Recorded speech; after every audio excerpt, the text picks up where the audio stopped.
Hello students, आज का हमारा टॉपिक है स्टैंडर्डाइजेशन ऑफ यूनिट्स का स्टैंडर्ड हम बनाएंगे आज इस वीडियो के अंदर।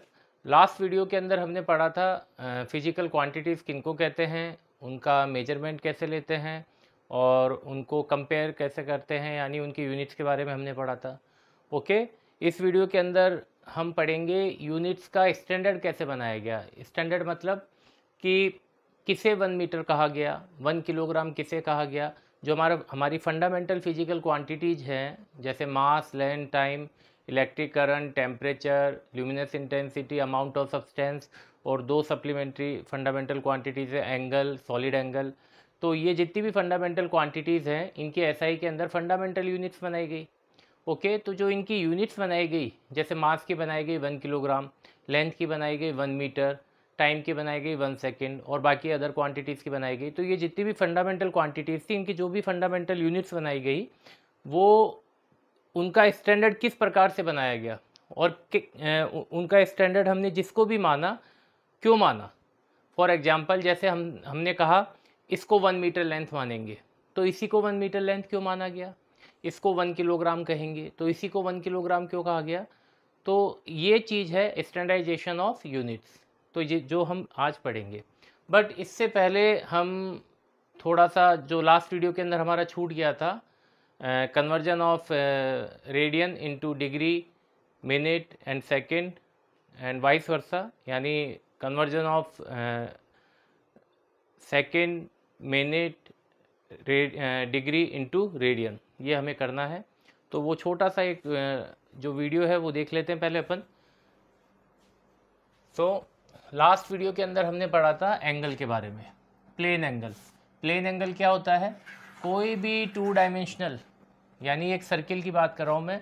सर्किल कैसी शेप होती है, 2 डायमेंशनल शेप होती है। ओके, इसके पास डेप्थ नहीं होती है एक सर्कल के पास। ओके, इसलिए कैसी शेप है, 2 डायमेंशनल शेप। तो किसी भी सर्कल का हमने 2 पॉइंट लिए, उसकी सरकमफेरेंस में हमने 2 पॉइंट लिए, तो इन 2 पॉइंट की जो बीच की डिस्टेंस है, सरकमफेरेंस का जो ये पार्ट है, इसको हम कहेंगे आर्क। अगर इन 2 पॉइंट से इस सर्कल के सेंटर पे हम ऐसे लाइन ड्रॉ करें और इन लाइन के बीच का जो एंगल है, this angle is known as plane angle. Okay, इस एंगल को हम कहते हैं प्लेन एंगल, थीटा से जिसको डिनोट करते हैं। ओके, और ये सर्कल का सेंटर है, तो ऑब्वियसली ये क्या है, ये सरकमफेरेंस पे जो लेंथ जा रही है ये क्या होगी, इसकी रेडियस। ओके, तो इस एंगल को हम कहते हैं plane angle, inclination of this line. Okay, ये लाइन इस लाइन के साथ में कितना इंक्लाइन हो रही है। ओके, कितना इसके अंदर चेंज आया है। So this angle is plane angle, और इसकी वैल्यू हमें पता है क्या होती है, theta is equal to arc upon radius, और इसका यूनिट होता है एसआई के अंदर रेडियन। ओके, तो ये प्लेन एंगल के लिए हम पढ़ चुके हैं, और सॉलिड एंगल के लिए भी हम पढ़ चुके हैं। सॉलिड एंगल यानी फुटबॉल की शेप में जैसे कोई स्फेयर है, उस स्फेयर की सरफेस के कोई पार्ट से, सरफेस का कोई पार्ट लिया हमने, उस पार्ट से अगर उस स्फेयर के सेंटर पे हम एंगल बनाते हैं तो वो क्या होता है, सॉलिड एंगल। जैसे कोन होता है आइसक्रीम का, तो जो कोन है उसके अंदर क्या होती है, डेप्थ होती है। जो एक स्फेयर होता है, sphere is a 3 dimensional object, 3 dimensional होता है, इसलिए हम इसको कौन सा एंगल कहते हैं, सॉलिड एंगल। तो जब सॉलिड एंगल की बात करते हैं तो समझ लीजिए 3 डायमेंशनल ऑब्जेक्ट की बात कर रहे हैं हम। तो sphere is a 3 dimensional object, उसमें से हमने एक पार्ट बाहर निकाला, तो वो पार्ट जो होगा वो किसके जैसा दिखेगा, कोन के जैसा दिखेगा। उस कोन के अंदर ये कोन की ओपनिंग है और ये डेप्थ है। तो ये जो ओपनिंग है ये कितना खुल रहा है, ओपनिंग कितनी बड़ी है कितनी छोटी है, this is solid angle. Okay, तो ये सॉलिड एंगल जो है ये कुछ इस तरह का दिखता है, ऐसा, ये इस तरह का, this is solid angle. Okay, ये कैसा है, 3 डायमेंशनल।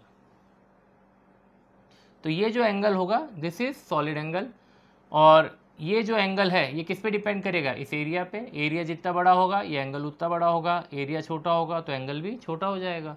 ओके, और वही चीज़ यहाँ पे हम देखते हैं, आर्क जितना बड़ा होगा एंगल उतना बड़ा होगा। अगर हम पूरी सरकमफेरेंस ले लेते हैं तो आर्क हमारी क्या होगी, मैक्सिमम। सरकमफेरेंस यानी 2 पाई आर, तो एंगल भी कितना हो गया, मैक्सिमम 2 पाई।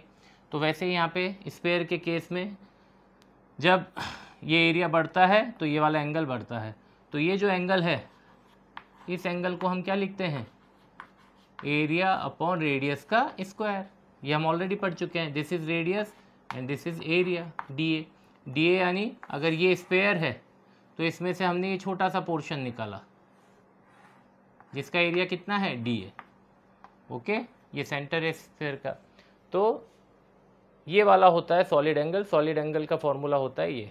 और अगर इसकी यूनिट की बात करें तो वो होती है स्टीरेडियन। स्टीरेडियन को हम शॉर्ट में लिखते हैं एस आर। ओके, तो ये ऑलरेडी हम चीज़ पढ़ चुके हैं। अब इसके अंदर हमें नई चीज़ क्या पढ़नी है वो देखिए। नई चीज़ ये पढ़नी है कि जो हम एंगल है एस आई के अंदर उसका यूनिट है रेडियन। ओके, एस आई में उसका यूनिट है रेडियन। लेकिन अगर हम उसको डिग्री में कन्वर्ट करें तो देखिए 2 pi radian is equal to 360 degree.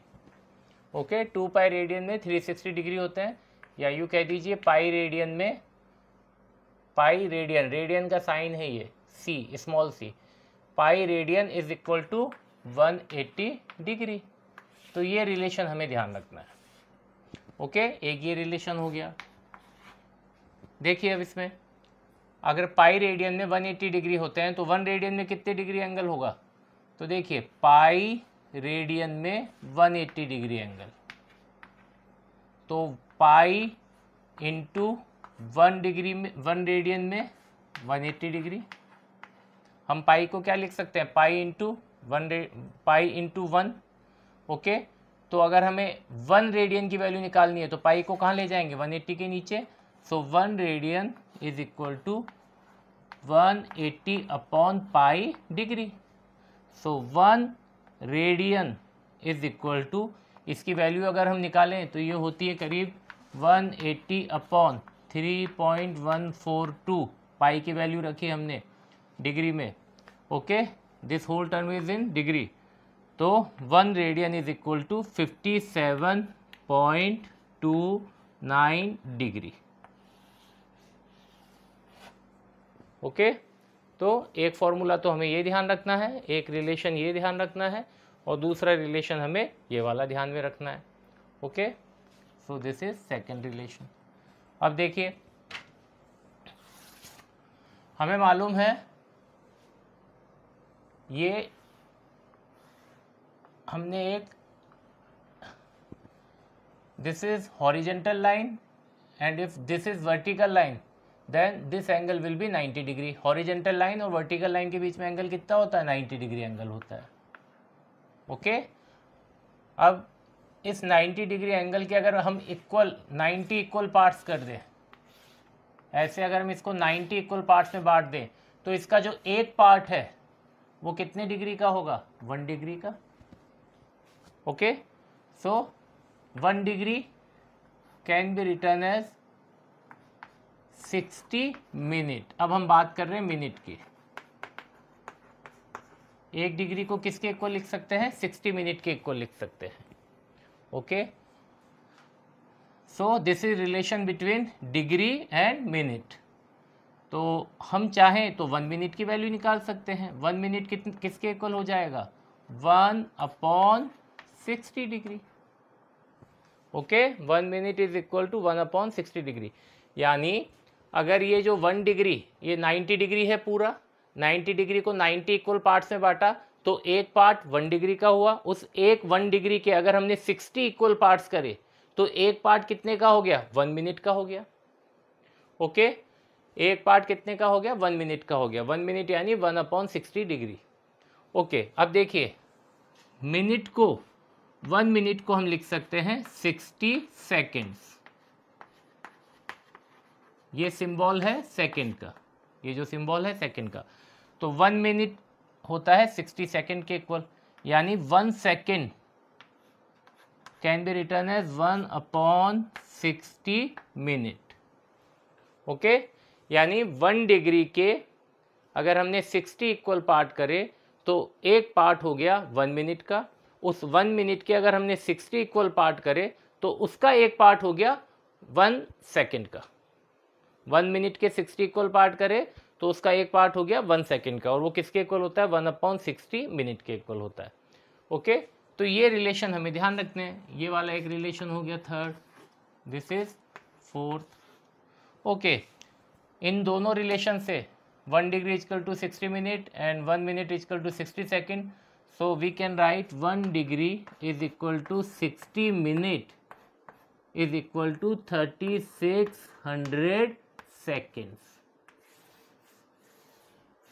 ये भी एक रिलेशन हो गया डिग्री, मिनट और सेकेंड में। ओके, सो डिग्री, मिनट और सेकेंड में ये रिलेशन हो गया। तो अभी तक हमने कितने रिलेशन बनाए, 5 रिलेशन बनाए। तो उसमें सबसे पहला क्या रिलेशन बनाया, pi radian is equal to 180 degree.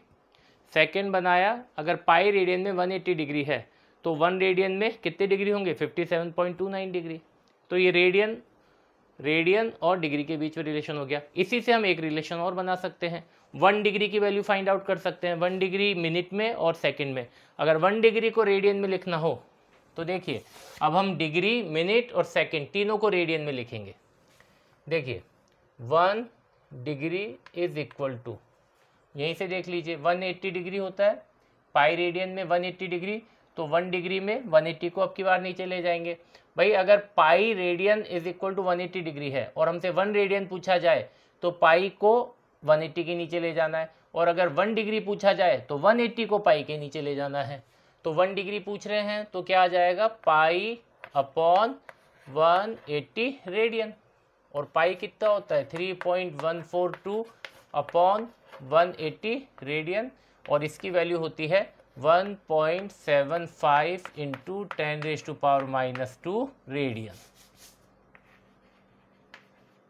So 1 degree में इतने रेडियन होते हैं।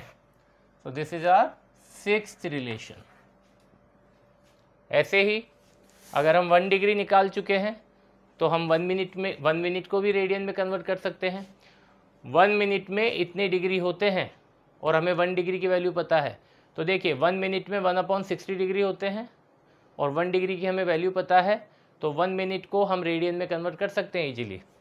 तो देखिए, since 1 minute is equal to 1/60 degree, 1/60 degree को हम 1/60 इंटू 1 डिग्री लिख सकते हैं, और 1 डिग्री की वैल्यू हम यहाँ से ले सकते हैं। So this becomes 1 minute is equal to 1/60 into 1 degree की वैल्यू क्या है रेडियन में, 1.75 इंटू 10⁻⁻² रेडियन। ओके, अब जब इसको सॉल्व करते हैं तो ये वैल्यू आती है 1 minute is equal to 2.91 into 10⁻⁻4 radian, और भी कम हो गया। 1 डिग्री में कितने रेडियन है, 10⁻⁻² रेडियन, और 1 मिनट में कितने रेडियन है, 10⁻⁻4 रेडियन, तो और भी कम हो गया। ओके, तो 1 मिनट को भी हमने रेडियन में कन्वर्ट कर दिया। अब ऐसे ही हम 1 सेकेंड को कन्वर्ट कर सकते हैं। हमें पता है 1 second is equal to 1/60 minute. 1/60 minute को हम क्या लिख सकते हैं, 1/60 इंटू 1 मिनट, और 1 मिनट की वैल्यू हम यहाँ से लिख सकते हैं। This is 7th relation. 7th equation से हम यहाँ पे 1 मिनट की वैल्यू लिख सकते हैं। तो 1 second is equal to 1/60 into 2.91 into 10⁻⁻4। तो ये कितना हो गया, 1 second will be equal to 4.85 into 10⁻⁻6 radian. So this is our last relation, 8th। Okay, तो हमने क्या करा, सेकेंड को भी रेडियन में कन्वर्ट कर दिया। ओके, दोबारा से देखिए, पाई रेडियन में 180 डिग्री होते हैं, तो इससे हमने पता लगाया 1 रेडियन में कितने डिग्री होते हैं, और इसी से हमने पता लगा लिया कि 1 डिग्री में कितने रेडियन होते हैं। ओके, इस रिलेशन से हमें 2 इक्वेशन पता चलती है, एक सेकेंड नंबर की और एक 6th नंबर की। 1 रेडियन में 57.29 डिग्री होते हैं, ऐसे ही 1 डिग्री में 1.75 इंटू 10⁻⁻² रेडियन होते हैं। तो radian to degree and degree to radian हमने कर लिया। अब बात करते हैं मिनट और सेकंड की। तो देखिए डिग्री का क्या रिलेशन है मिनट के साथ, 1 डिग्री में 60 मिनट होते हैं और 1 मिनट में 60 सेकंड होते हैं। तो इसका मतलब 1 डिग्री में 60 मिनट होते हैं और 3600 सेकंड होते हैं। ओके, तो अब 1 मिनट और 1 सेकंड की वैल्यू हम निकाल सकते हैं। अगर हमने 1 मिनट और 1 सेकंड की वैल्यू निकाल ली तो हम इजीली इसको किस में कन्वर्ट कर सकते हैं, रेडियन में, क्योंकि हमारे पास 1 डिग्री की वैल्यू पता है रेडियन के अंदर। ओके, तो इस तरह से ये सारे रिलेशन हम फाइंड आउट कर सकते हैं। ओके, तो इससे बेनिफिट क्या है, तो इससे बेनिफिट ये है कि इसके ऊपर जो न्यूमेरिकल्स आते हैं, देखिए मैथमेटिक्स के बच्चे तो ट्रिग्नोमेट्री में भी पढ़ेंगे, बट बायोलॉजी के बच्चों के लिए ज़्यादा इंपॉर्टेंट है, क्योंकि उनके पास मैथमेटिक्स सब्जेक्ट होता नहीं है, तो उनको सिर्फ यहीं पे पढ़ना होता है इसको। बाकी मैथमेटिक्स बच्चे वो ट्रिग्नोमेट्री के अंदर भी थोड़ा बहुत पढ़ेंगे इसको। तो देखिए इस पर किस तरह के सवाल बनते हैं, जैसे convert 4 degree 10 second into radian. 4 degree 10 second into radian. Okay, इस एंगल को हमें किस में कन्वर्ट करना है, रेडियन में कन्वर्ट करना है। तो हमारे पास तरीका क्या है, हमारे पास तरीका है कि हम 4 डिग्री को किस में कन्वर्ट कर लेते हैं, सेकंड में कन्वर्ट कर लेते हैं। 4 डिग्री सेकंड में कन्वर्ट हो जाएगा और उसमें कितना ऐड कर देना है, 10 सेकंड। फिर जो भी टोटल वैल्यू आएगी वो सेकंड में आएगी, और उस टोटल जो वैल्यू आएगी सेकंड में, उस सेकंड की वैल्यू को हमने किस में कर देना है, रेडियन में कर देना है। ओके, तो 4 डिग्री इसको हमें किस में कन्वर्ट करना है, सबसे पहले सेकंड में। तो देखिए हमें पता होना चाहिए पहले कि 1 डिग्री में कितने सेकंड होते हैं। तो देखिए 1 डिग्री में सेकंड होते हैं 3600 second, since 1 degree is equal to 3600 second. तो 4 डिग्री में कितने सेकंड हो जाएंगे, 3600 इंटू 4 सेकेंड। तो ये हो गए लगभग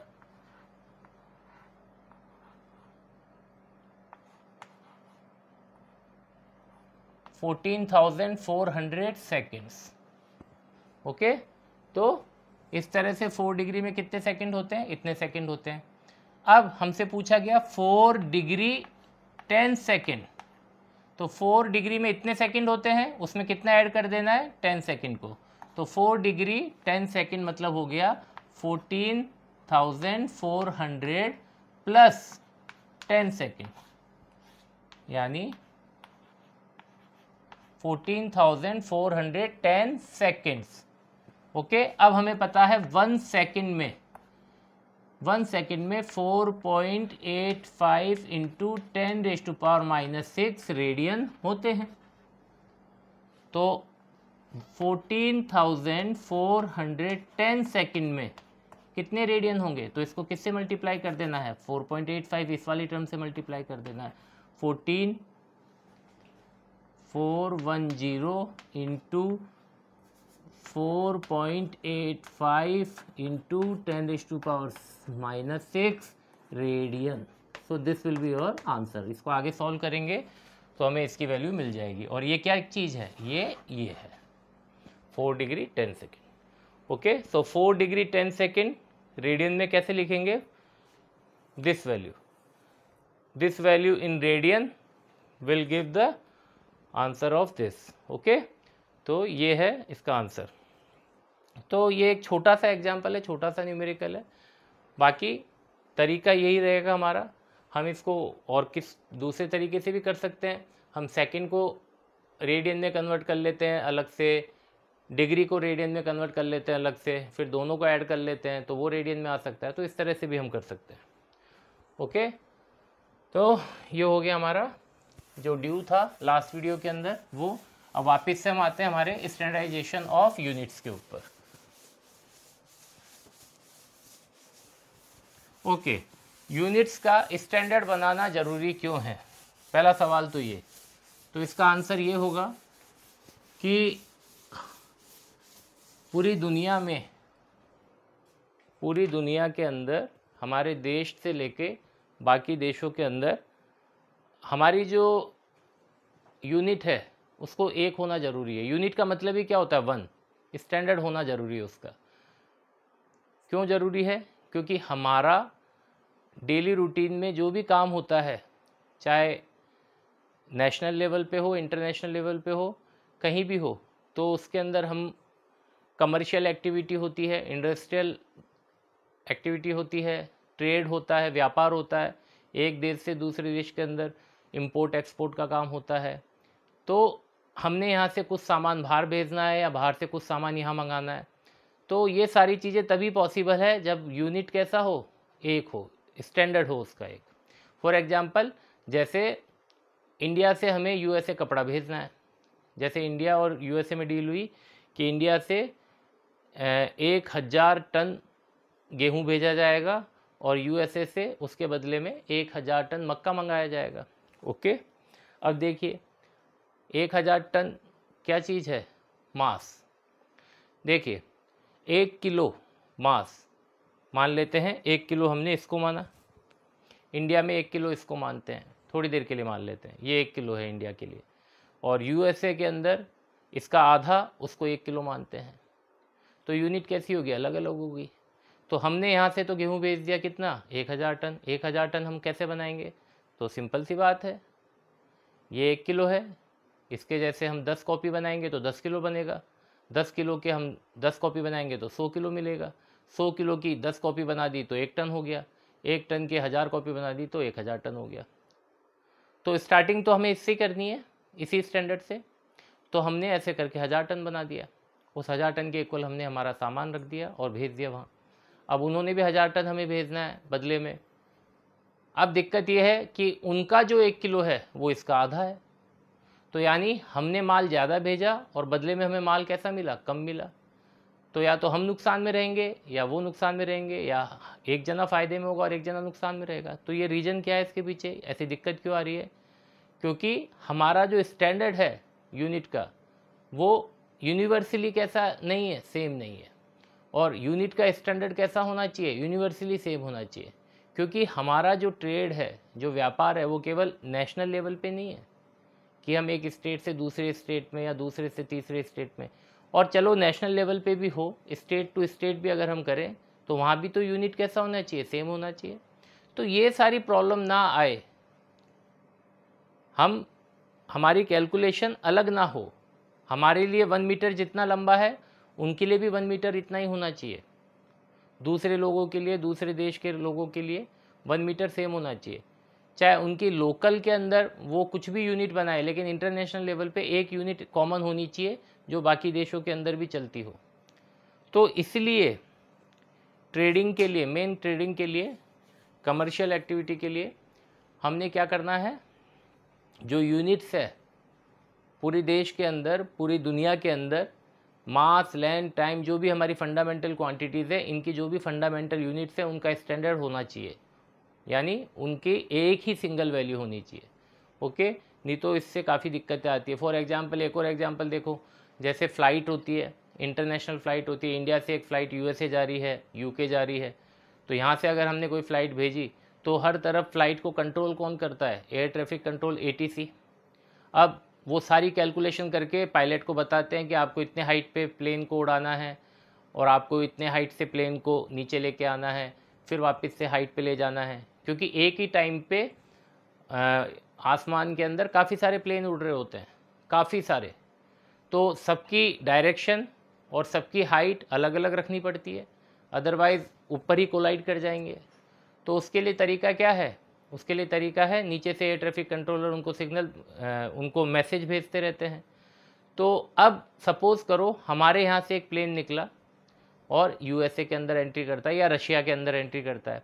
अब हमारे यहाँ पे जो लेंथ का यूनिट है वो मान लेते हैं 1 मीटर को हमारे यहाँ पे इतना माना जाता है, और रशिया अगर बात कर रहे हैं तो रशिया में मान लेते हैं 1 मीटर को इतना माना जाता है। तो हमारा 1 मीटर और रशिया का 1 मीटर तो अलग अलग हो गया। तो उसके अकॉर्डिंग जो उन्होंने डिस्टेंसेस बताएंगे हमें वो भी अलग होगी। हमसे कहा गया कि आपने 5000 मीटर हाइट पे फ़्लाइट को रखना है यहाँ से गया जब, और जब हम रशिया पे पहुँचते हैं तो वो भी हमें कहते हैं कि अब आपने फ़्लाइट को 2000 मीटर हाइट पे लेके आना है। अब जो पायलट है वो भी वो अब किस हिसाब से काम करेगा, इंडिया का मीटर लेगा या रशिया का मीटर लेगा, क्योंकि इंडिया का मीटर 1 मीटर इतना है और रशिया का 1 मीटर इतना है, हथेली के जितना। तो ये तो दिक्कत हो गई।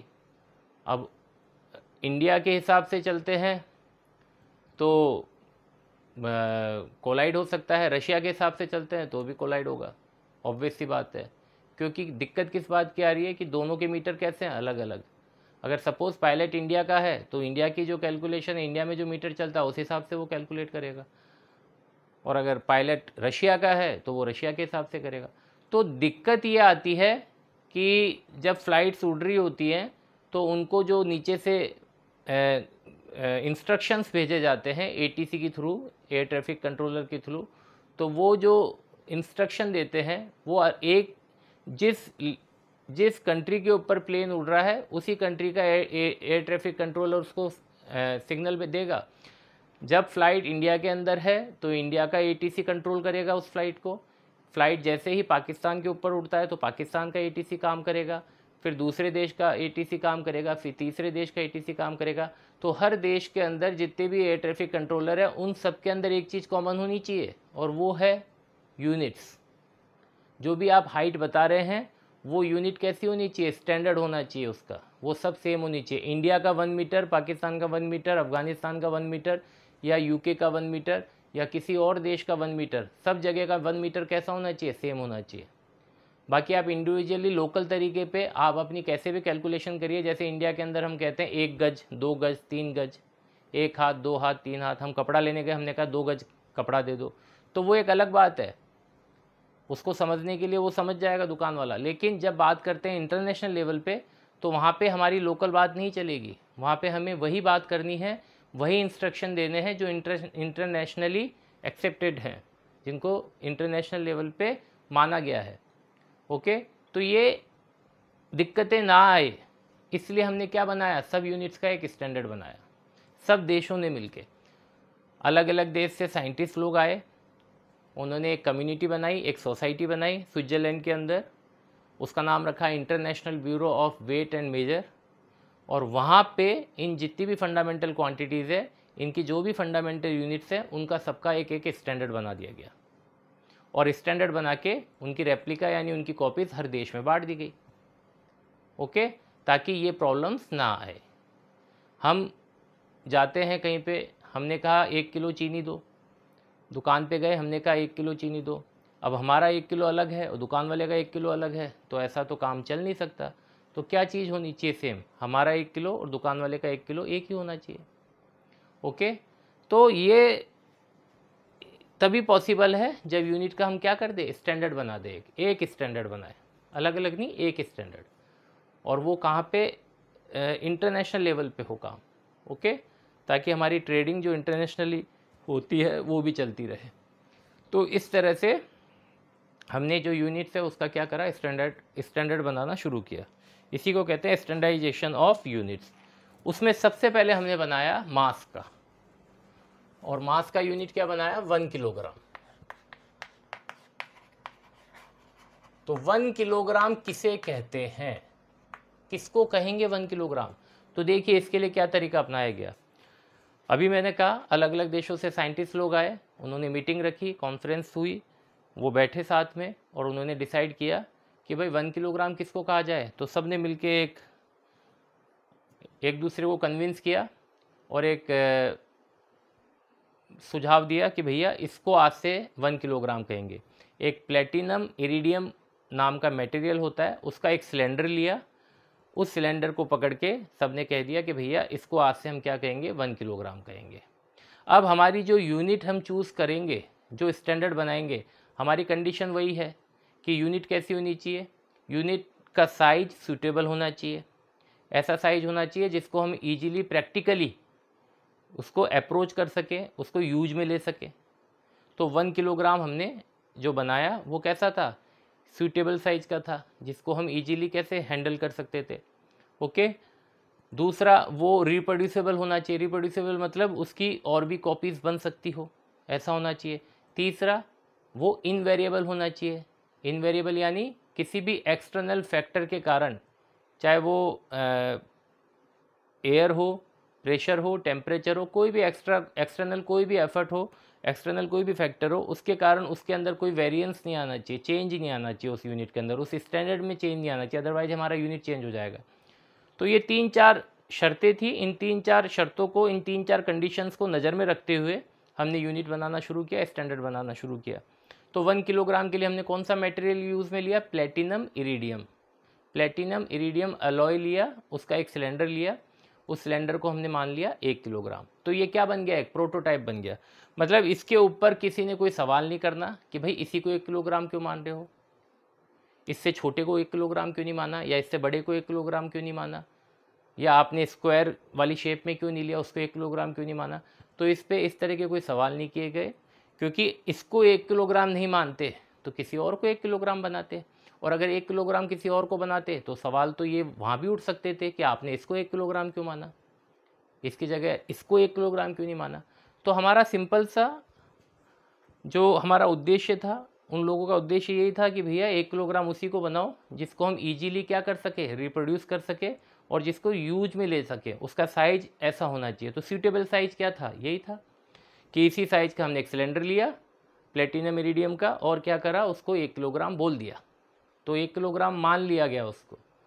ओके, तो ये एक प्रोटोटाइप बन गया। प्रोटोटाइप मतलब एक तरह से एक नियम बन गया, एक प्रोटोकॉल बन गया कि भैया इसको 1 किलोग्राम मानना है। इसमें अब कोई तर्क वितर्क नहीं होगा, कोई भी इस पर क्रॉस क्वेश्चन नहीं करेगा कि क्यों इसको 1 किलोग्राम मान रहे। हाँ, आप ये पूछ सकते हैं कि इसके लिए आप कौन सा मटेरियल यूज़ में ले रहे हो। तो ऑब्वियसली हमें एक ऐसा मटेरियल यूज़ में लेना है जो टाइम के साथ में जिसके अंदर मास का लॉस नहीं होता हो, क्योंकि हम किसका यूनिट बना रहे हैं? मास का यूनिट बना रहे हैं। तो अगर सपोज इसके मास में ही अगर चेंज आ जाए विथ रेस्पेक्ट टू टाइम, या विथ रेस्पेक्ट टू प्रेशर, या with respect to any external factor, तो इसके अंदर जो स्टैंडर्ड है हमारा वो चेंज हो जाएगा। तो इसके अंदर मास में कोई लॉस ना हो, ये सराउंडिंग के साथ कोई केमिकल रिएक्शन ना करे, एयर के साथ इसका कोई ऑक्सीडेशन ना हो, इसमें जंग ना लगे, ये सारी चीज़ों को ध्यान में रखते हुए हमने कौन सा मटेरियल यूज़ में लिया? Platinum iridium. उस प्लेटिनम इरिडियम को लेके हमने एसी वाले रूम के अंदर वहाँ रख दिया कि भैया अब इसको आज से 1 किलोग्राम माना जाएगा। सो this becomes international prototype. Okay, तो 1 किलोग्राम की डेफिनेशन क्या बनेगी? 1 किलोग्राम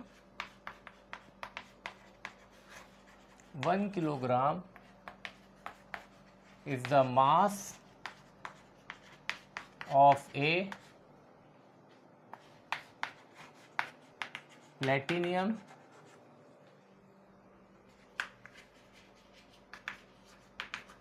इरिडियम अलॉय, यानी मिक्सचर इन दोनों का, alloy cylinder,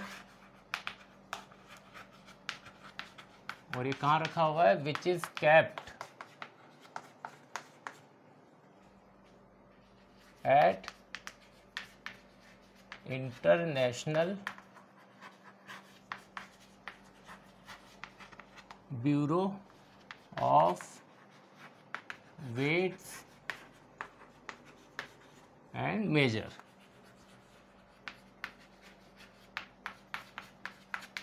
It is an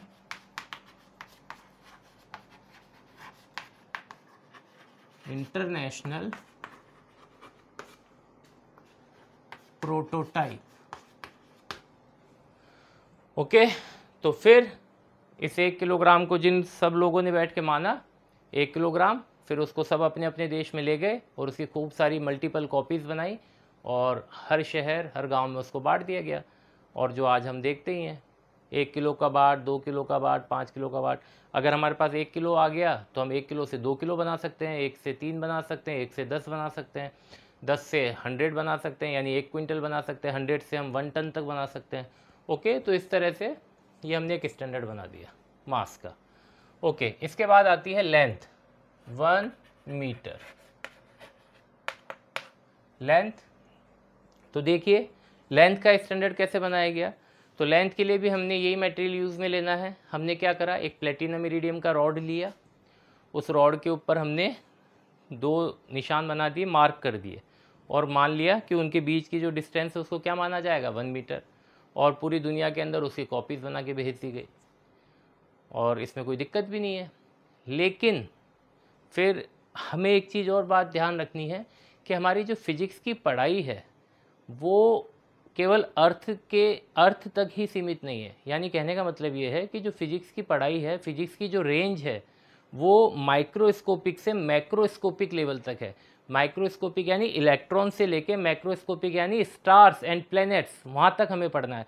तो इस रेंज के अंदर जितनी भी चीज़ें आती हैं उन सब की डिस्टेंसेज, उनकी लेंथ, उनकी हाइट, उनकी चौड़ाई, ये सब कुछ हम मेजर करते हैं। ओके, फॉर एग्जांपल जैसे हमने अर्थ से मून की डिस्टेंस फाइंड करनी है, या अर्थ से मार्स कितनी दूर है पता करना है, या जुपिटर कितनी दूर है पता करना है, या जुपिटर और मार्स के बीच का कितना डिस्टेंस है वो पता करना है, तो हमें क्या करना है, हमें यूनिवर्सली यानी हमें प्लैनेटरी भी पढ़ना है कि भाई कितना लेंथ है, कितना डिस्टेंस है, दो स्टार्स अगर हैं सामने दिख रहे हैं तो उनके बीच में कितना डिस्टेंस है, या उनकी हमारी अर्थ से कितनी डिस्टेंस है। तो उसके लिए जो ये यूनिट था जिसको हमने माना था 1 मीटर, ये वहाँ पे सूटेबल नहीं हो रहा था। इसके पीछे रीज़न सुनिए कि जो हमने रॉड लिया प्लेटिनम इरिडियम का और जिस पे निशान लगा दिया और उसको कह दिया 1 मीटर, तो देखिए अर्थ के ऊपर जितनी भी चीज़ें हैं इंक्लूडिंग अस, हमें मिलाकर हर चीज़ किस पे है, मोशन में है। क्यों? क्योंकि अर्थ सन के चारों ओर घूमता है और साथ ही साथ अपनी एक्सिस पे भी रोटेट करता है। तो इसका मतलब अर्थ कंटिन्यूसली कैसा है, मोशन में है। अगर मोशन में है तो ऑब्वियसली उसकी कुछ स्पीड होगी, कुछ वेलोसिटी होगी। ओके, तो अर्थ के ऊपर कौन है, हम हैं, आप हैं, और साथ ही साथ वो प्लेटिनियम इरिडियम का रॉड भी है रखा हुआ है, जो जिसको हमने क्या माना है 1 मीटर, तो वो भी किस में है, मोशन में है। वो बात अलग है कि हमें पता नहीं चल पाता कि हम मोशन में, क्योंकि अर्थ का साइज ही काफ़ी बड़ा है हमारे कंपेरिजन में। ओके, लेकिन अगर हम दूर से जाके देखें तो अर्थ हमें कैसी लगती है, घूमती हुई दिखती है। ओके, तो अर्थ किस पे है, मोशन में है। तो अर्थ अगर मोशन में है तो अर्थ के ऊपर जितनी भी चीज़ें हैं वो भी सब मोशन में है। अर्थ के पास अगर स्पीड है, वेलोसिटी है, तो अर्थ के ऊपर जितने ऑब्जेक्ट है, चाहे लिविंग बींग्स हो चाहे नॉन लिविंग बींग्स हो, तो उन सब के पास भी क्या है, स्पीड है। यानी हम भी स्पीड में हैं, हमारी कुछ स्पीड है। हमारी क्या स्पीड है, जो अर्थ की स्पीड है। तो रॉड की क्या स्पीड है, जो अर्थ की स्पीड है। ओके, तो उस रॉड के पास क्या है, स्पीड है। ऐसे ही जो दूसरे प्लैनेट्स हैं सोलर सिस्टम के अंदर, जो दूसरे प्लैनेट्स हैं वो भी मोशन में हैं, वो भी सन के चारों ओर घूमते हैं, और अगर वो भी घूमते हैं तो उनकी भी कुछ स्पीड है, उनकी कुछ वेलोसिटी है। किसी प्लैनेट की अर्थ से ज़्यादा स्पीड है, किसी प्लैनेट की अर्थ से कम स्पीड है। तो स्पीड कैसी है, अलग अलग है हर प्लैनेट की।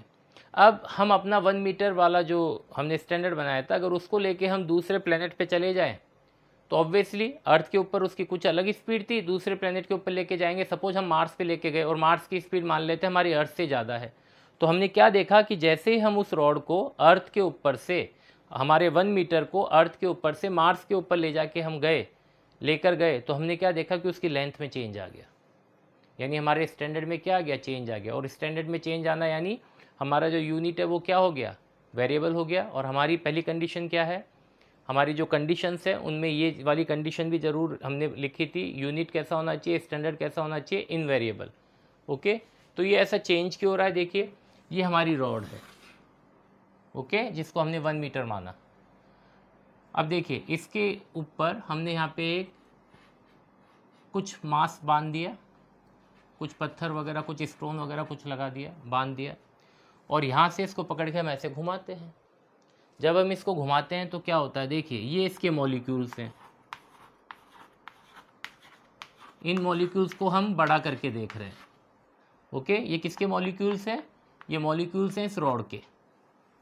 ओके, फॉर एग्जांपल हम जैसे स्प्रिंग लेते हैं और इस स्प्रिंग के इस वाले सिरे पे हमने एक मास लगाया, एक वेट लगाया, और स्प्रिंग के इस वाले सिरे को यहाँ हाथ से पकड़ा और इसको ऐसे घुमाते हैं। तो थोड़ी देर में हम क्या देखेंगे, जैसे हम इसको तेज़ तेज़ घुमाएंगे ये स्प्रिंग की लेंथ बढ़ जाएगी, स्प्रिंग की लेंथ बढ़ जाती है, और जैसे ही हम स्पीड कम करेंगे स्प्रिंग की लेंथ कम हो जाएगी। स्प्रिंग की लेंथ बढ़ क्यों जाती है, क्योंकि ये जब हम स्प्रिंग को घुमाते हैं तो ये किस तरफ जाना चाहता है, बाहर की तरफ। बाहर की तरफ जाने के लिए ये स्प्रिंग को किस तरफ खींचता है, बाहर की तरफ, तो स्प्रिंग पे फोर्स लगता है बाहर की तरफ। तो स्प्रिंग्स के जितने भी टर्न्स हैं वो एक दूसरे से दूर हो जाते हैं, और जैसे ही स्पीड कम होती है तो स्प्रिंग के फोर्स के कारण जो डेवलप हो चुका है स्प्रिंग के अंदर, उस स्प्रिंग के फोर्स के कारण जो अंदर की तरफ काम कर रहा है वो स्प्रिंग के टर्न्स को क्या करता है, वापस से पास ले आता है। तो हमने क्या देखा, हमने क्या ऑब्जर्व किया कि जब हम किसी चीज़ को ऐसे पकड़ के घुमाते हैं, मोशन में लाते हैं, तो उसकी लेंथ में चेंज आ जाता है, उसकी लेंथ बढ़ जाती है। ओके, अब बात करते हैं हम रॉड की। इस रॉड के जो मॉलिक्यूल्स हैं वो बिल्कुल स्प्रिंग के जैसे बिहेव करते हैं। इन मॉलिक्यूल्स के बीच में इंट्रा मॉलिक्यूलर फोर्स काम करता है, और ये फोर्स बिल्कुल वैसा ही है जैसे स्प्रिंग का फोर्स होता है। स्प्रिंग का फोर्स कैसे काम करता है, अगर आप स्प्रिंग को दबाएंगे तो स्प्रिंग का फोर्स बाहर की तरफ लगेगा, काम करेगा। अगर आप स्प्रिंग को बाहर की तरफ खींचेंगे तो स्प्रिंग का फोर्स अंदर की तरफ काम करता है। तो स्प्रिंग का फोर्स हमेशा जो फोर्स अप्लाई होता है उसके अपोजिट डायरेक्शन में काम करता है। ओके, अगर हम फोर्स अप्लाई कर रहे हैं बाहर की तरफ तो स्प्रिंग का फोर्स काम करेगा अंदर की तरफ। अगर हम स्पीड कम करके स्प्रिंग का इसके ऊपर फोर्स लगा रहे हैं अंदर की तरफ तो स्प्रिंग का फोर्स काम करता है बाहर की तरफ। तो कहने का मतलब है कि जो स्प्रिंग का फोर्स है वो जो बाहर से एक्सटर्नल फोर्स लग रहा है उसके अपोजिट डायरेक्शन में काम करता है हमेशा। स्प्रिंग को दबाएंगे तो स्प्रिंग का फोर्स बाहर की तरफ काम करेगा, और इसका प्रूफ क्या है, जैसे ही हम स्प्रिंग को छोड़ते हैं तो वो स्प्रिंग बाहर की तरफ भागती है। ओके, तो ये तो क्या स्प्रिंग है, इसलिए हमें ये होते हुए सब दिखता है। स्प्रिंग को खींचेंगे तो स्प्रिंग का फोर्स अंदर की तरफ डेवलप होगा, और इसका सबूत ये है कि जैसे हम एक सिरा छोड़ते हैं तो स्प्रिंग वापस से पुरानी कंडीशन में आ जाता है, अपनी इक्विलिब्रियम वाली कंडीशन में। तो स्प्रिंग का फोर्स एक्सटर्नल फोर्स यानी अप्लाइड फोर्स के अपोजिट काम करता है। ओके, अब देखिए ये जो मॉलिक्यूल्स हैं इस रॉड के, ये मॉलिक्यूल्स के बीच में लग रहा है इंटरमॉलिक्यूलर फोर्स, और ये जो इंट्रामॉलिक्यूलर फोर्स है बिल्कुल स्प्रिंग के फोर्स के जैसे काम करता है। अगर हमने यहाँ पे एक वेट लगाया और इस रॉड को अगर हम ऐसे घुमाते हैं तो ये इन मॉलिक्यूल्स के बीच में क्या होगा, इन मॉलिक्यूल्स के बीच में वैसा ही होगा जो इन टर्न्स के बीच में हुआ था। जब हम इसको घुमाते थे तो टर्न्स क्या हो रहे थे, दूर हो रहे थे एक दूसरे से, तो ये मॉलिक्यूल्स भी क्या करेंगे, एक दूसरे से दूर होंगे।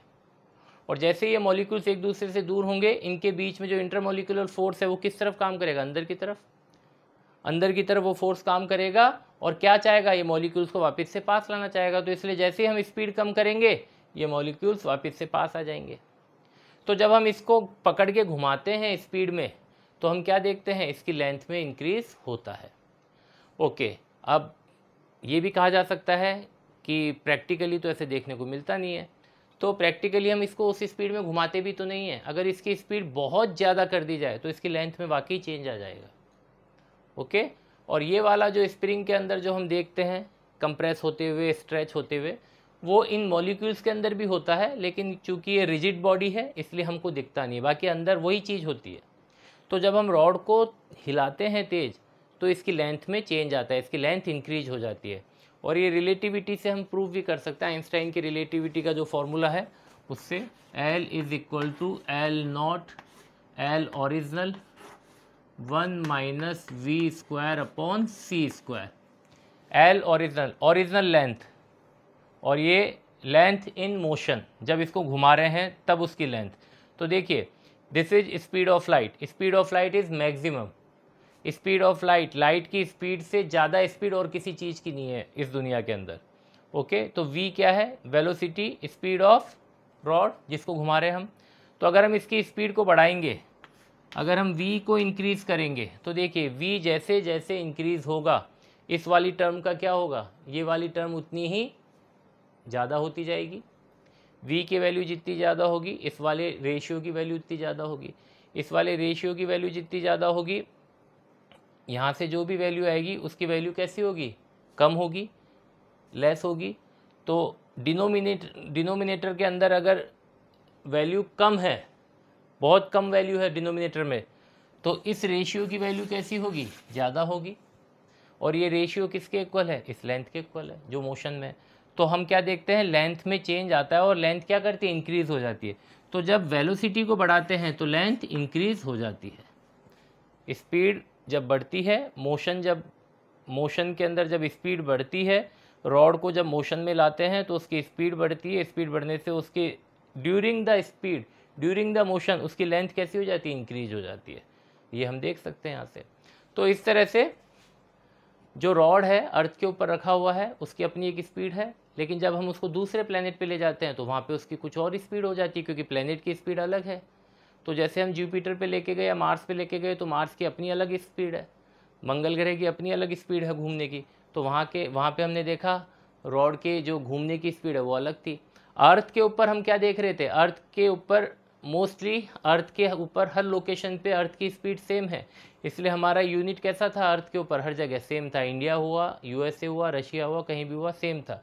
तो 1 मीटर तो हमारा अर्थ पे सेम था, लेकिन जैसे हमने अर्थ को छोड़ के दूसरे प्लेनेट पे गए तो वहाँ देखा दूसरे प्लेनेट की स्पीड में चेंज आया, दूसरे प्लेनेट की स्पीड में चेंज था, तो दूसरे प्लेनेट के ऊपर हमने इस रॉड को ले जाके रखा तो इस रॉड की स्पीड में चेंज आया, और रॉड की स्पीड में अगर चेंज आया तो रॉड की लेंथ में भी चेंज आ गया, तो हमारा स्टैंडर्ड क्या हो गया, चेंज हो गया। अब सपोज़ हमें डिस्टेंस नापनी है, यहाँ से हमने एक सैटेलाइट भेजा मार्स के ऊपर, और यहाँ से हमने अपने 1 मीटर के हिसाब से कैलकुलेट किया, और वहाँ से उसके मार्स के 1 मीटर के हिसाब से कैलकुलेट किया, तो ये तो सारी कैलकुलेशन ही रॉन्ग हो जाएगी। तो इसलिए इसको करेक्ट करने के लिए हमें एक ऐसा 1 मीटर को चूज़ करना है जो यूनिवर्सली कैसा हो, सेम हो, पूरे सोलर सिस्टम के अंदर, पूरे ब्रह्मांड में कैसा हो, सेम हो, पूरे स्पेस में कैसा हो, एक हो, यूनिक हो।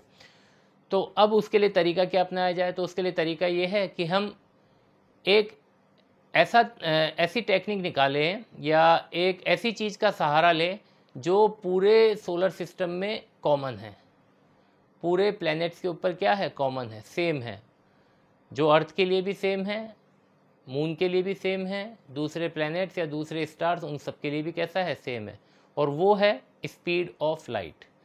सन से लाइट हर प्लैनेट को जाती है, उसमें कोई भेदभाव नहीं है, और सेम स्पीड से जाती है, क्योंकि ऊपर क्या है, स्पेस में क्या है, वैक्यूम है, और वैक्यूम के अंदर लाइट की स्पीड कितनी होती है, 3 × 10⁸ मीटर पर सेकेंड। ये स्पीड ऑफ लाइट है, कहाँ पे, वैक्यूम के अंदर, और हमारे स्पेस में क्या है, वैक्यूम ही तो है, एटमॉस्फेयर तो केवल अर्थ के ऊपर है। तो अर्थ सन से जो लाइट निकलती है वो अलग अलग प्लैनेट सबको जाती है, और किस स्पीड से जाती है, इस स्पीड से जाती है। तो यानी speed of light her planet के लिए कैसी है, कॉमन है। तो हमें इस चीज़ की हेल्प की ज़रूरत ली, इसकी हेल्प ली हमने, स्पीड ऑफ लाइट की हेल्प ली, किसको बनाने के लिए, 1 मीटर को स्टैंडर्ड बनाने के लिए। तो देखिए हमें मालूम है 3 × 10⁸ मीटर इन 1 सेकेंड, यानी हर एक सेकेंड में लाइट जो है वैक्यूम के अंदर कितना डिस्टेंस ट्रेवल कर लेती है, 3 × 10⁸ मीटर, यानी नेक्स्ट 1 सेकेंड में फिर से कितना डिस्टेंस ट्रेवल कर लेगी, इतना, फिर नेक्स्ट सेकेंड में कितना डिस्टेंस ट्रेवल कर लेगी, इतना। बहुत लंबा डिस्टेंस है, खरबों में है, क्योंकि लाइट का स्पीड ही सबसे ज़्यादा होता है। तो 1 सेकेंड में इतना डिस्टेंस ट्रेवल कर लेती है लाइट। तो इसी से हमने 1 मीटर को डिफाइन कर दिया। So 1 metre can be written as 1/3 × 10⁸ of 1 second, यानी 1 सेकेंड के इतने फ्रैक्शंस कर दीजिए, 1 सेकेंड को इतने हिस्सों में बांट दीजिए, फिर उसका जो एक हिस्सा निकल के आएगा, उस ड्यूरेशन में लाइट ने वैक्यूम में जितनी डिस्टेंस ट्रेवल करी होगी उस डिस्टेंस को हम क्या कहेंगे, 1 मीटर। ओके, 3 × 10⁸ को 3 × 10⁸ को हम लिखते हैं 299,792,458 ऑफ 1 सेकेंड। 1 सेकेंड के इतने फ्रैक्शन करिए, ओके, यानी 1 सेकेंड को इतने हिस्सों में बांटिए, इतने बराबर हिस्सों में बांटिए, उसमें से जो एक पार्ट निकल के आएगा, एक ड्यूरेशन निकल के आएगा, उस ड्यूरेशन में लाइट ने जितनी डिस्टेंस ट्रेवल करी होगी वैक्यूम के अंदर, उस डिस्टेंस को हम मानेंगे 1 मीटर। अब ये 1 मीटर जो हमने डिस्टेंस बनाया, किसकी हेल्प से बनाया, स्पीड ऑफ लाइट की हेल्प से बनाया, स्पीड ऑफ लाइट की हेल्प से बनाया। और speed of light her planet पे कैसी है, कॉमन है, हर प्लेनेट के लिए सेम है, इसलिए ये वाला जो स्टैंडर्ड हमने बनाया ये चेंज नहीं होगा। ओके, तो इसलिए हमने 1 मीटर को इस तरह से डिफाइन किया with help of speed of light. पहले क्या करा, पहले तो हमने सिंपल एक रॉड लेके उसको 1 मीटर मान लिया, लेकिन जब हमारी फिजिक्स की पढ़ाई बढ़ने लगी, यानी दूसरे प्लैनेट्स तक हमने कैलकुलेशन करना शुरू किया, तो दिक्कत आने लगी थी। तो इसलिए हमने किसका सहारा लिया, स्पीड ऑफ लाइट का। तो 1 मीटर को हम कैसे डिफाइन करेंगे, 1 metre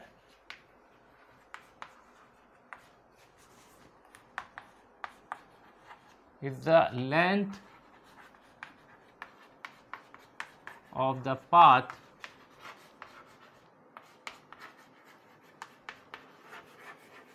traveled by light in vacuum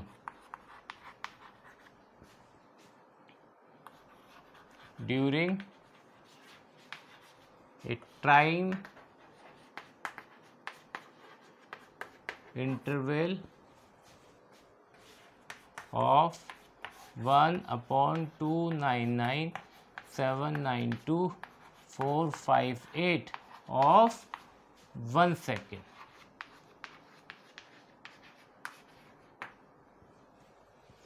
So 1 meter is the length of the path traveled by light in vacuum during a time interval of 1/299,792,458. ये क्या है? This is 3 × 10⁸8.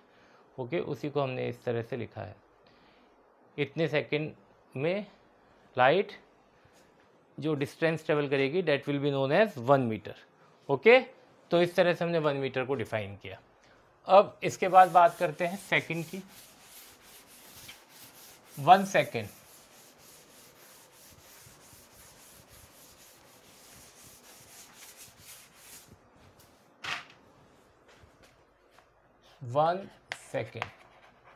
1 सेकेंड का स्टैंडर्ड कैसे बनाया?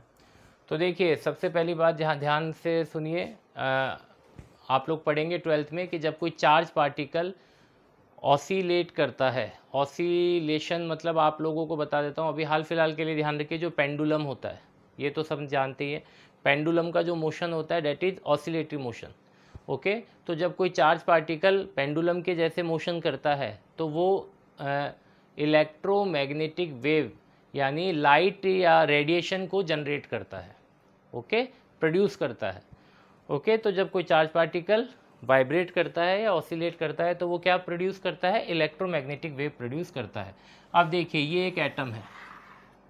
ओके, ये एटम का central core, ये तो हमें पता ही है, ये हम लोगों ने पढ़ रखा है कि एटम का सेंट्रल कोर यानी जहाँ पे प्रोटॉन्स और न्यूट्रॉन्स रहते हैं और बाहर कौन होते हैं? ऑर्बिट। ये ऑर्बिट है और इस ऑर्बिट में कौन घूमते रहते हैं? इलेक्ट्रॉन्स। ये ऐसे मोशन में होते हैं, हमेशा हर ऑर्बिट के अंदर होते हैं।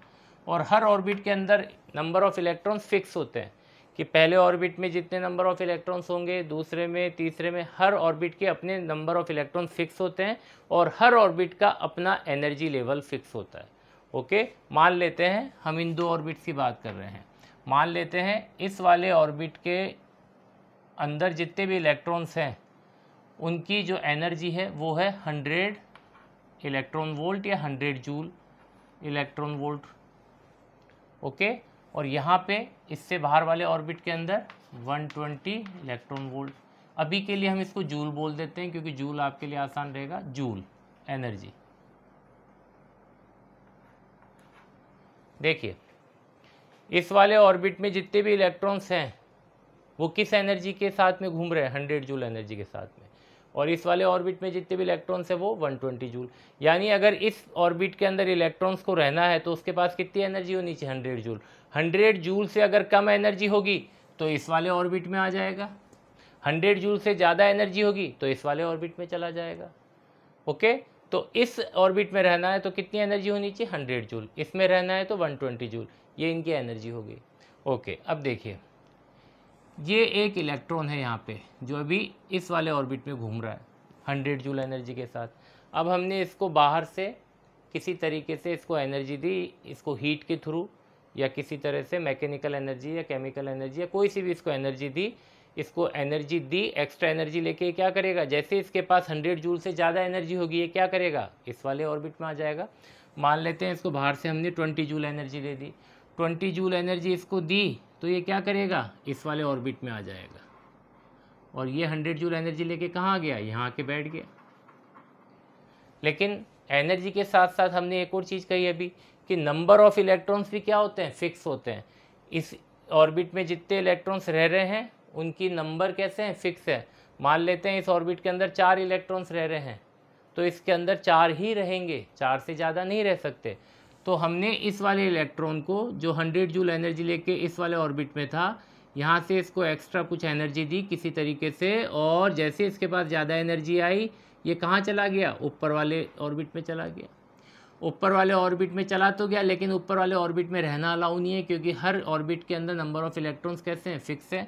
तो यहाँ पे जो इलेक्ट्रॉन्स रहते हैं वो इस इलेक्ट्रॉन को यहाँ पे रुकने नहीं देते, और इसको बोलते हैं कि तू वापस जा अपने घर पे, और इसको मजबूरन क्या करना पड़ता है, वापस अपने घर पे आना पड़ता है। तो जब ये वापस अपने घर पे आएगा तो ऑब्वियसली वापस अपने घर पे आएगा, अभी इसके पास कितनी एनर्जी है, 120 जूल। वापस अपने घर पे आएगा तो इसको कितनी एनर्जी करनी पड़ेगी अपनी, 100 जूल। यानी उसके पास जो 20 जूल एक्स्ट्रा है उसको क्या करना पड़ेगा, रिलीज करना पड़ेगा, उसको छोड़ना पड़ेगा। ओके, एक सिंपल लैंग्वेज में कहें तो उसको उस एनर्जी को फेंकना पड़ेगा, कहाँ, बाहर। ओके, क्योंकि उसको कहाँ पे आना है, वापस अपने घर। तो ध्यान रखिए दोबारा से, एक इलेक्ट्रॉन यहाँ पे था 100 जूल एनर्जी के साथ, हमने उसको कुछ एक्स्ट्रा एनर्जी दी, एक्स्ट्रा एनर्जी लेके वो यहाँ चला गया, 120 जूल एनर्जी उसके पास आ गई, यानी 20 जूल हमने उसको एक्स्ट्रा एनर्जी दी, और 120 जूल एनर्जी लेके वो कहाँ आ गया, इस वाले ऑर्बिट में आ गया। इस वाले ऑर्बिट में जैसे ही आया तो उसको भी पता चला कि भैया नंबर ऑफ इलेक्ट्रॉन्स तो फिक्स हैं, तो वो यहाँ रह नहीं सकता इस वाले घर में, इस वाले ऑर्बिट में, तो उसको वापस अपने घर पे आना पड़ेगा। जब वो वापस अपने घर पे आएगा तो फिर एक दिक्कत है कि 120 जूल एनर्जी लेके वो यहाँ आ नहीं सकता, उसको यहाँ पे रहना है अपने घर में, तो कितनी एनर्जी होनी चाहिए उसके पास, 100 जूल। यानी उसके पास अभी कितनी है यहाँ पे एक्स्ट्रा, 20 जूल। तो वापस अपने घर पे आना है तो 20 जूल जो एक्स्ट्रा एनर्जी उसको क्या कर देना है, उसको रिलीज़ कर देना है, फेंक देना है। तो जब ये वापस अपने घर पे आता है तो जो 20 जूल एनर्जी है इसकी एक्स्ट्रा, उसको ये क्या कर देता है, एमिट कर देता है। किस फॉर्म में, फोटोन, लाइट की फॉर्म में रेडिएशन निकालता है ये। ओके, तो इस तरह से लाइट जनरेट होती है, लाइट बनती है, इलेक्ट्रोमैग्नेटिक वेव बनती है। रेडिएशन बोल दीजिए, इलेक्ट्रोमैग्नेटिक वेव बोल दीजिए, एक ही बात है, यहाँ पे बनती है। ओके, तो जब एक इलेक्ट्रॉन यहाँ था पहले अपनी इस पोजीशन पे, फिर ऊपर गया, फिर वापस अपनी पोजीशन पे आया, तो जब ये अपनी पोजीशन छोड़ के नई पोजीशन पे जाता है और फिर वापस अपनी पोजीशन पे आता है, तो क्या करता है, उस दौरान एनर्जी रिलीज़ करता है। क्योंकि पहले जब ये अपनी पोजीशन छोड़ के नई पोजीशन पे गया था तब इसके पास एनर्जी ज़्यादा थी, वापस जब पुरानी पोजीशन पे आया तो ज़्यादा एनर्जी में से उसने जो एक्स्ट्रा एनर्जी थी उसको क्या करना है, उसको रिलीज़ करना है, तो उसको रिलीज़ कर देता है। ओके, फिर से हमने क्या करा, इसको वापस से एक्साइटेड किया, इसको एक्स्ट्रा एनर्जी दी, फिर से इसकी 120 जूल एनर्जी होगी, तो 120 जूल एनर्जी लेके फिर वापस ही यहाँ गया, फिर वापस यहाँ गया, तो वापस से इसको पता है कि भाई इधर इस वाले ऑर्बिट में रहना अलाउ नहीं है, तो वापस क्या करेगा, अपने घर पे आएगा। अपने घर पे आएगा तो एक्स्ट्रा एनर्जी जो हमने इसको दे दी थी वापस से उसको क्या कर देगा, एमिट कर देगा। तो इस तरह से वापस से एनर्जी निकाल देता है बाहर लाइट की फॉर्म में। फिर से हमने इसको एक्साइटेड किया, फिर से ऊपर भेजा, फिर से ऊपर गया, फिर वापस से इसको नीचे आना पड़ा, फिर वापस से नीचे आया तो वापस से एक्स्ट्रा एनर्जी थी जो उसको रिलीज़ कर दिया। तो ये क्या कर रहा है, ये इस पोजीशन से इस पोजीशन पे जाता है, फिर वापस से इस पोजीशन पे आता है, फिर ऊपर जाता है, फिर नीचे आता है। तो ये कुछ इस तरह का मोशन कर रहा है, इस तरह का कि ये पहले यहाँ गया, ये इलेक्ट्रॉन यहाँ गया और फिर यहाँ आया, फिर यहाँ गया, फिर यहाँ आया, फिर यहाँ गया, फिर यहाँ आया। तो यानी ये इलेक्ट्रॉन क्या कर रहा है, ऑसिलेट कर रहा है। इन दो ऑर्बिट्स के बीच में क्या कर रहा है, ऑसिलेट कर रहा है, वाइब्रेट कर रहा है, ऐसे ऊपर नीचे ऐसे हो रहा है। और जब जब ये ऑसिलेट करता है, जब जब ये वाइब्रेट करता है, एक बार ऑसिलेट होता है तो एक बार लाइट निकलती है, दो बार ऑसिलेट हुआ तो दो बार लाइट निकली। यानी एक बार ऑसिलेट मतलब जहाँ से शुरू किया वहाँ पे वापस आएगा तो एक बार ऑसिलेशन होगा, यहाँ से निकला ऊपर गया वापस यहीं पे आया, एक बार ऑसिलेशन हुआ, एक बार लाइट निकल गई। फिर एक बार ऊपर गया, फिर वापस एक बार नीचे आया, जहाँ से शुरू किया वापस वहाँ पे आया, यानी दूसरा ऑसिलेशन हुआ, दूसरी लाइट निकली। फिर तीसरी बार गया, तीसरी बार वापस आया। तो हर बार एक ऑसिलेशन कंप्लीट कब होता है, जब जहाँ से शुरू किया वापस वहीं पे आ जाता है इलेक्ट्रॉन। तो इस तरह से ये क्या कर रहा है, इलेक्ट्रॉन ऑसिलेट कर रहा है, और हर बार ऑसिलेशन में क्या निकलती है, लाइट निकलती है। ओके, तो ये कुछ इस तरह का मोशन है, ऑसिलेटरी मोशन। अब देखिए, ऑसिलेटरी मोशन के अंदर एक चीज़ फिक्स होती है और वो है फ्रीक्वेंसी।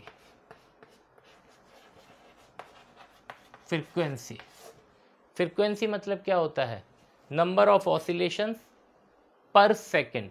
हर एक सेकंड में नंबर ऑफ ऑसिलेशंस कैसे रहेंगे, सेम रहेंगे। जैसे इस पेंडुलम की बात करते हैं, ये पेंडुलम है एक, इस पेंडुलम में यहाँ से मैंने पकड़ के रखा हुआ है अभी, और इसको छोड़ा। जैसे ही छोड़ूंगा तो ये क्या करेगा, इस डायरेक्शन में जाएगा।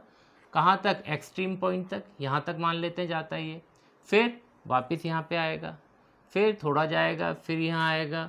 धीरे धीरे इसका एम्पलीट्यूड क्या होता जाएगा, कम होता जाएगा। यानी ये जो डिस्टेंस है, ये लेंथ धीरे धीरे कम होगी और फाइनली यहाँ पे आके क्या कर जाएगा, स्टॉप हो जाएगा। ओके, तो जब हम इसको यहाँ से लेके छोड़ते हैं, मान लेते हैं यहाँ से लेके हमने ऐसे छोड़ा, ये यहाँ से गया यहाँ पे और वापस यहाँ पे आता है, और इसमें इसको टाइम लग जाता है 0.5 सेकेंड। यानी 0.5 सेकेंड में एक बार ऑसिलेट कर रहा है। जहाँ से शुरू किया वापस वहीं पे आया, कितना टाइम लगा, 0.5 सेकेंड। दोबारा गया, दोबारा आया, टाइम कितना लगा, 0.5 सेकेंड। ओके, तीसरी बार फिर हमने देखा, तीसरी बार ये यहीं तक पहुँचा, यहाँ से जाके ये यहीं तक पहुँचा, और फिर यहाँ तक गया, और फिर ये यहाँ तक आया, फिर यहाँ तक गया, फिर यहाँ तक आया, और फिर थोड़ा सा इधर गया, और फिर वापस आके यहाँ रुक गया। तो फाइनली ये किस में आ जाता है, रेस्ट में आ जाता है यहाँ पे। तो हम क्या देखते हैं, इसका जो एम्पलीट्यूड है वो धीरे धीरे कम हो रहा है, चेंज हो रहा है। इसकी जो स्पीड है उसमें भी चेंज आ रहा है, लेकिन एक चीज़ इसकी कांस्टेंट है, वो क्या है, फ्रीक्वेंसी। नंबर ऑफ ऑसिलेशंस इसके फिक्स हैं। 0.5 सेकंड में एक ऑसिलेशन, यानी हर एक सेकंड में कितनी बार ऑसिलेट कर रहा है, ये 2 बार। यानी यहाँ से अगर हम इसको छोड़ते हैं तो ये यूँ जाता है, फिर यूँ आता है, फिर यूँ जाता है, फिर यूँ आता है, 2 बार ऑसिलेट करता है। और टाइम कितना लगता है, 1 सेकेंड। यानी हर एक सेकंड में ये 2 बार ऑसिलेट कर रहा है। अब चाहे आप इसको यहाँ से छोड़िए, अब चाहे इसको मैंने यहाँ से पकड़ के छोड़ा, तो भी ये 1 सेकंड में कितनी बार ऑसिलेट करेगा, 2 बार। अगर यहाँ से पकड़ के छोड़ा तो भी ये कितनी बार ऑसिलेट करेगा, 2 बार। जब मैं इसको यहाँ से पकड़ के छोड़ता हूँ, जब मैं इसको यहाँ से पकड़ के छोड़ता हूँ तो ये यहाँ तक जाता है और यहाँ पे आता है, फिर वापस यहाँ जाता है, फिर यहाँ पे आता है। तो 1 सेकंड में कितनी बार ऑसिलेट करता है, 2 बार। इसका एम्पलीट्यूड कम हो जाता है, धीरे धीरे कम हो जाता है, लेकिन number of oscillations, this is number of oscillations, number of oscillations पर सेकेंड वो चेंज नहीं हो रहे। चाहे आप इसको यहाँ से पकड़ के छोड़िए तो भी हर 1 सेकंड में 2 बार ऑसिलेट करेगा, चाहे आप इसको यहाँ से पकड़ के छोड़िए तब भी हर 1 सेकंड में 2 बार ऑसिलेट करेगा, चाहे आप इसको यहाँ से पकड़ के छोड़िए, कहीं से भी इसको पकड़ के छोड़िए, चाहे और पीछे से पकड़ के छोड़िए, ये हर 1 सेकंड में कितनी बार ऑसिलेट करेगा, 2 बार ऑसिलेट करेगा। तो यानी इसकी फ्रीक्वेंसी यानी नंबर ऑफ ऑसिलेशंस पर सेकंड कैसे हैं, सेम है, कांस्टेंट है। ऐसा क्यों हो रहा है, ऐसा पॉसिबल है क्या कि इसको यहाँ से पकड़ के छोड़ें और यहाँ से पकड़ के छोड़ें तो भी नंबर ऑफ ऑसिलेशन सेम रहे? तो बिल्कुल पॉसिबल है। जब इसको दूर से छोड़ते हैं तो लंबाई ज़्यादा है, तो टाइम को मेंटेन करने के लिए ये अपनी स्पीड बढ़ा देता है, और जब इसको यहीं से पास में से छोड़ते हैं तो इसको पता है ज़्यादा दूर जाना नहीं है, तो टाइम को मेंटेन करने के लिए ये धीरे धीरे जाता है।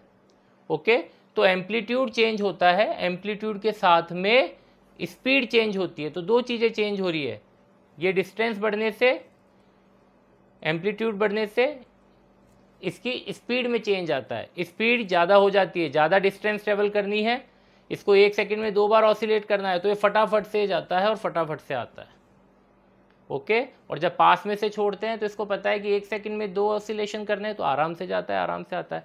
तो स्पीड को कम ज़्यादा करके किसको कांस्टेंट रखता है, ये टाइम को। ओके, तो टाइम को कांस्टेंट रखता है। फ्रीक्वेंसी यानी नंबर ऑफ ऑसिलेशंस पर सेकंड, और फ्रीक्वेंसी का जस्ट उल्टा क्या होता है, टाइम, 1/टाइम। यानी टाइम कांस्टेंट होता है, टाइम कांस्टेंट होता है, या यूँ कह दीजिए नंबर ऑफ ऑसिलेशंस कांस्टेंट होते हैं, यानी फ्रीक्वेंसी कांस्टेंट होते हैं। तो यहाँ भी ऑसिलेटरी मोशन हो रहा है, तो इस ऑसिलेटरी मोशन के अंदर क्या चीज़ कांस्टेंट है, क्या चीज़ फिक्स है, वो है नंबर ऑफ ऑसिलेशंस पर सेकेंड। यानी इसका जो ड्यूरेशन है वो फिक्स है कि ये इतनी बार वाइब्रेट करेगा। ओके, इस ड्यूरेशन के अंदर ये 1000 बार वाइब्रेट करेगा। ओके, मान लेते हैं वो ड्यूरेशन को हम ऐसे लाइन से दिखा रहे हैं, तो इतने ड्यूरेशन में ये 1000 बार ऑसिलेट करता है इलेक्ट्रॉन। दूसरी बार भी हमने इतना ही ड्यूरेशन लिया इसके बराबर, तो दूसरी बार भी हम क्या देखते हैं, 1000 ऑसिलेट करता है।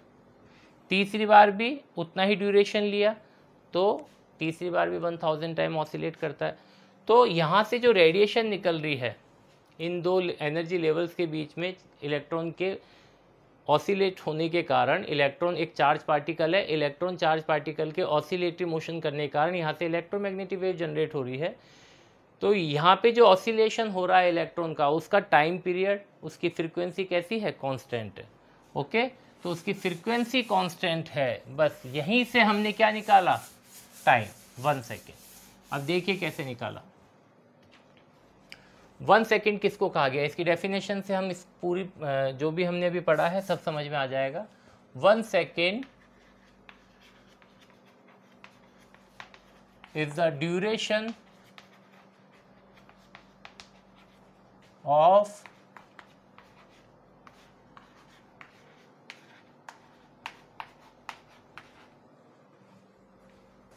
periods of radiation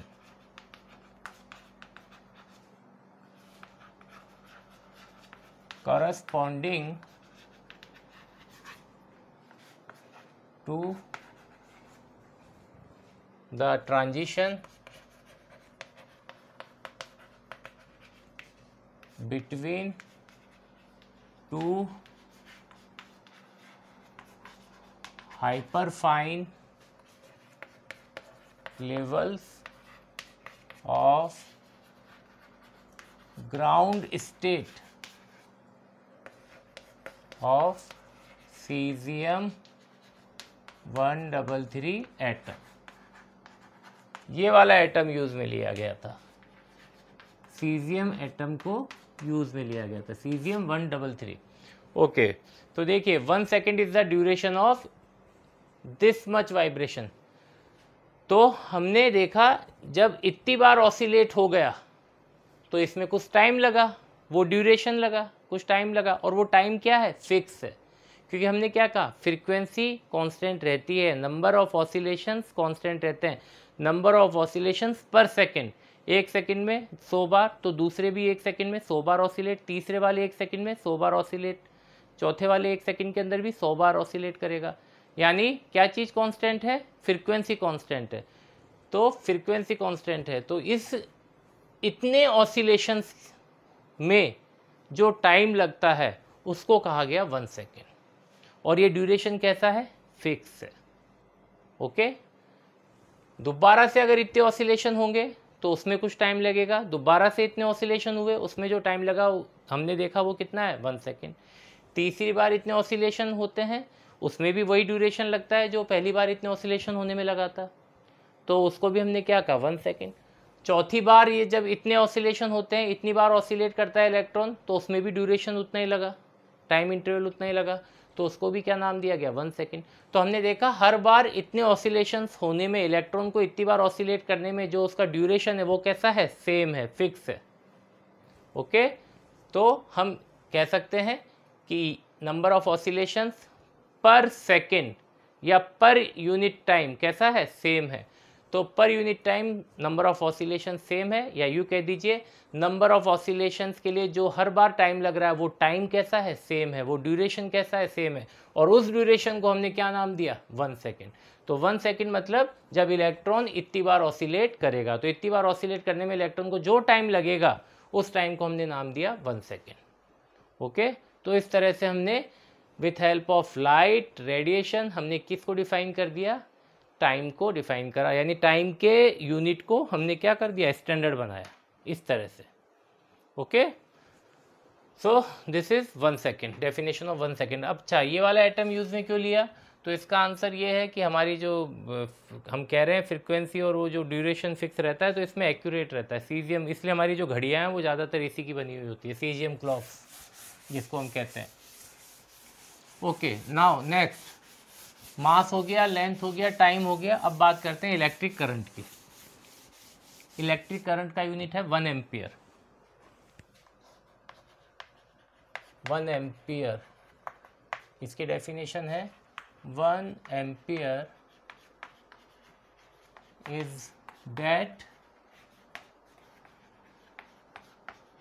constant current which if flows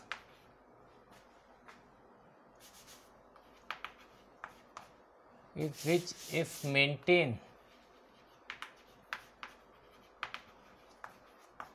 into straight parallel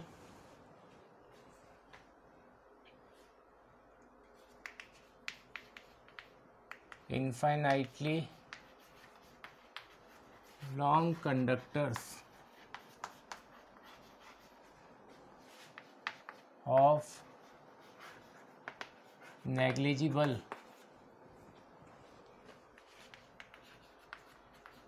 circular cross section placed one circular cross section placed 1 meter apart from each other. कहाँ पे? In vacuum. Then would produce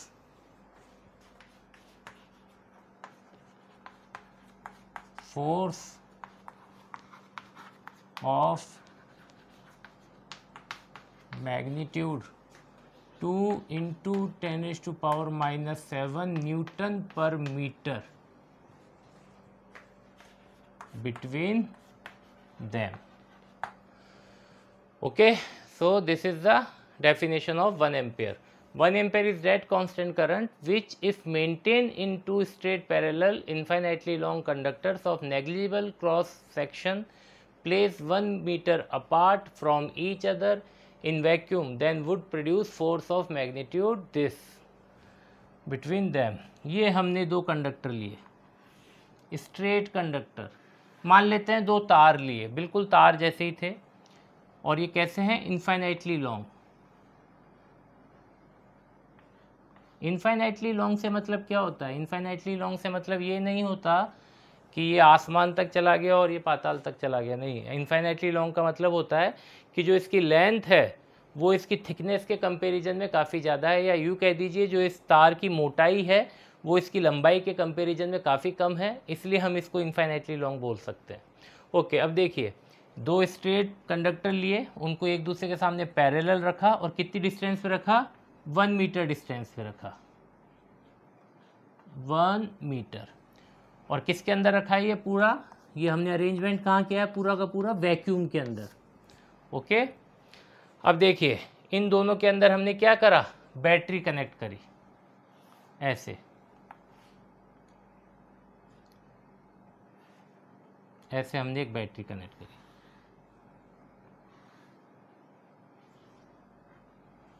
और यहाँ पे इस वाले conductor से हमने एक स्प्रिंग जोड़ी, और स्प्रिंग से एक हमने यहाँ पे मीटर लगाया फोर्स को बताने के लिए। फोर्स का मीटर, मीटर मतलब मापना, लेंथ वाला मीटर नहीं कह रहा मैं, मीटर मतलब मापने वाला मीटर। तो फोर्स को नापने के लिए हमने एक डिवाइस लगाई, यूँ समझ लीजिए, हमने एक डिवाइस लगाई फोर्स को नापने के लिए। जब ये स्प्रिंग खींचेगी या स्प्रिंग दबेगी तो यहाँ पे जो सुई है वो इंडिकेट करेगी कि कितना फोर्स लग रहा है। अच्छा, ये स्प्रिंग के दबने और खींचने से फोर्स का क्या रिलेशन है? तो देखिए, फोर्स क्या चीज़ क्रिएट करता है? मोशन। जब भी आप किसी चीज़ पे फोर्स लगाएंगे तो वो चीज़ मूव करेगी। तो अगर इन दोनों के बीच में फोर्स लगेगा तो हो सकता है ये एक दूसरे के पास आए या एक दूसरे से दूर जाएं। तो जब ये एक दूसरे के पास आएंगे तो स्प्रिंग खींचेगी, जब ये एक दूसरे से दूर जाएंगे तो स्प्रिंग दबेगी, और दोनों कंडीशन में ये क्या शो करेगा? फोर्स शो करेगा। अगर दोनों स्प्रिंग दबती है तो ये लेफ्ट हैंड साइड की तरफ सुई को भेजेगा, और स्प्रिंग अगर खिंचती है तो राइट हैंड साइड में सुई को भेजेगा। अभी कहाँ पे सुई? बीच में है, यानी जीरो पे है। देखिए, हमने यहाँ पे एक बैटरी कनेक्ट करी, this is negative terminal, this is positive terminal. Current हमेशा पॉजिटिव से नेगेटिव जाता है, तो मान लेते हैं इसमें करंट ऐसे जा रहा है, इसमें भी करंट ऐसे जा रहा है। ओके, इस करंट का नाम आई है, इसका भी नाम क्या रख देते हैं? आई। ओके, अब देखिए, ये एक बैटरी है, अलग अलग बैटरी दे दीजिए। अब यहाँ पे हमने साथ में एक चीज़ और फिट कर दी, और वो है करंट को मेजर करने के लिए डिवाइस कि कितनी करंट बह रही है। ओके, और यहाँ पे एक स्विच लगा दिया ऑन ऑफ का। जैसे ही हम इसको ऐसे दबाएंगे ये कनेक्शन शुरू हो जाएगा। कनेक्शन शुरू होते बैटरी के थ्रू करंट बहना लगेगा, और जैसे ही इसको हाथ हटाएंगे तो ये ऑफ हो जाएगा, करंट बहना बंद हो जाएगा। अब देखिए इस अरेंजमेंट में हमने क्या किया। पहली चीज़, जब भी किसी तार के अंदर करंट बहती है तो वो अपने चारों तरफ मैग्नेटिक फील्ड बनाता है। ये सारी बातें देखिए 12th के अंदर आप लोग पढ़ेंगे, लेकिन थोड़ा बहुत अभी आप इजीली समझ सकते हैं। जब इसमें करंट बहती है इस तार में तो ये अपने चारों ओर मैग्नेटिक फील्ड बनाता है। उस मैग्नेटिक फील्ड के अंदर दूसरा अगर कोई करंट कैरिंग कंडक्टर रखा जाता है तो उसके ऊपर एक मैग्नेटिक फोर्स लगता है। ओके, तो अगर इस वाले तार में करंट बह रही है तो ये क्या करेगा, अपने चारों ओर मैग्नेटिक फील्ड बनाएगा। उस मैग्नेटिक फील्ड के अंदर ये दूसरा करंट कैरिंग कंडक्टर एक रखा हुआ है तो इसके ऊपर एक फोर्स लगेगा, मैग्नेटिक फोर्स। ओके, ऐसे ही इस तार के अंदर अगर करंट बह रही है तो ये भी अपना मैग्नेटिक फील्ड बनाएगा, और उस मैग्नेटिक फील्ड के अंदर ये वाला करंट कैरिंग कंडक्टर होगा तो इसके ऊपर भी मैग्नेटिक फोर्स लगेगा। तो ये दोनों एक दूसरे पे क्या करते हैं, फोर्स लगाते हैं। ऐसे ये फोर्स लगाते हैं। ओके, कब लगाएंगे, जब करंट बहना शुरू होगा। तो देखिए हमने यहाँ से करा स्विच को ऑन। जैसे ही स्विच ऑन होती है इस वाले कंडक्टर को तो हमने फिक्स कर दिया। मान लेते हैं यहाँ पे हमने कील लगा के इसको फिक्स कर दिया। कील लगा के अगर इसको फिक्स कर दिया तो मूव करने का काम केवल कौन करेगा, ये वाला कंडक्टर करेगा। ओके, आगे होगा या पीछे होगा। तो देखिए हमने यहाँ से करंट भेजा,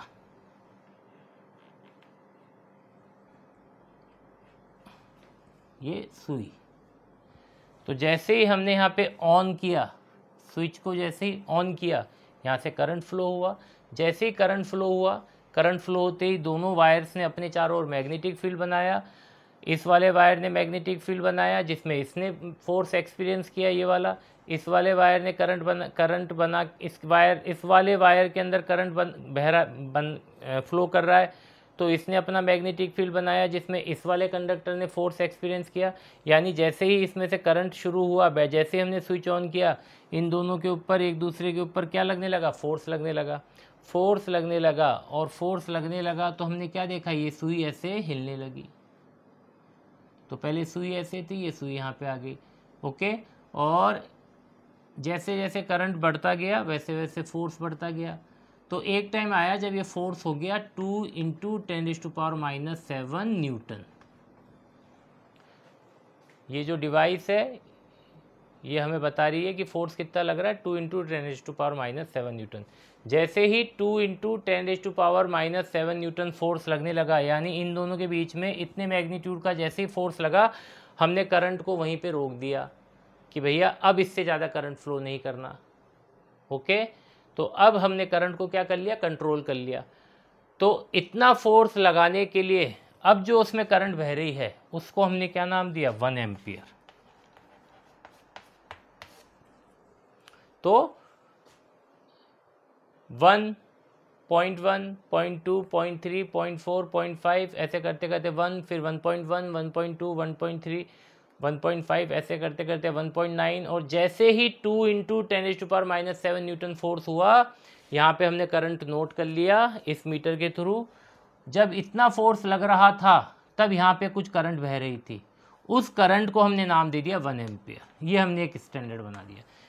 तो स्टैंडर्ड कैसे बनाया कि जब दो कंडक्टर्स के बीच में जो कि 1 मीटर डिस्टेंस पर रखे हुए हैं उनके बीच में करंट फ्लो करने से अगर इतना फोर्स लगने लग जाए तो समझ लीजिए उस वक्त जो करंट बह रही है उसको क्या कहेंगे, 1 एम्पियर करंट।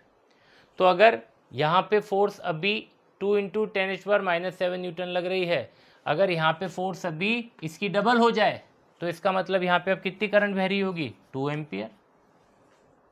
अगर इसकी ये जितनी फोर्स लग रही है इसकी ट्रिपल हो जाए तो अब यानी कितनी करंट बह रही होगी, 3 एम्पियर। तो हमने स्टैंडर्ड बना दिया एक कि भाई 2 × 10⁻⁷ न्यूटन फोर्स लगाने के लिए कितनी करंट चाहिए, 1 एम्पियर करंट चाहिए। ओके, या यूँ कह दीजिए 2 × 10⁻⁷ न्यूटन फोर्स लगाने के लिए जितनी करंट इसमें यूज होगी, जितनी करंट इसमें लग रही होगी, उस करंट को हम क्या कहेंगे, 1 एम्पियर करंट। ओके, और जो ये फोर्स हमने निकाला, ये फोर्स पूरी लेंथ के लिए नहीं निकाला हमने, पूरी लेंथ में से केवल एक यूनिट लेंथ यानी 1 मीटर के लिए। यानी ये जो फोर्स हमने निकाला, ये क्या निकाला, फोर्स पर यूनिट लेंथ, यानी 2 × 10⁻⁻7 न्यूटन पर मीटर। क्योंकि वायर की लंबाई तो कैसी, इनफाइनाइट, हमने केवल उसमें से क्या लिया, 1 मीटर लेंथ। हमने तो 1 मीटर लेंथ में चेक करा, 1 मीटर लेंथ में अगर इतना फोर्स लग रहा है, फोर्स पर यूनिट लेंथ, अगर इतना फोर्स लग रहा है 1 मीटर लेंथ के वायर के बीच में, तो समझ लीजिए उसमें जो करंट बह रही है वो कितनी बह रही है, 1 एम्पियर करंट। ओके, तो इस तरह से हमने क्या करा, 1 एम्पियर को डिफाइन किया। सो this is the definition of 1 ampere current. Okay, now next, इसके बाद आता है इलेक्ट्रिक करंट के बाद टेम्परेचर। टेम्परेचर के लिए हम कौन सा ऐसा यूनिट यूज में लेते हैं, kelvin. So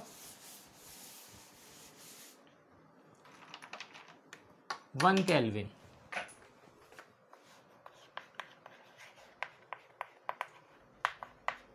1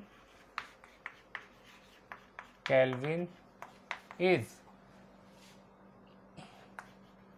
the fraction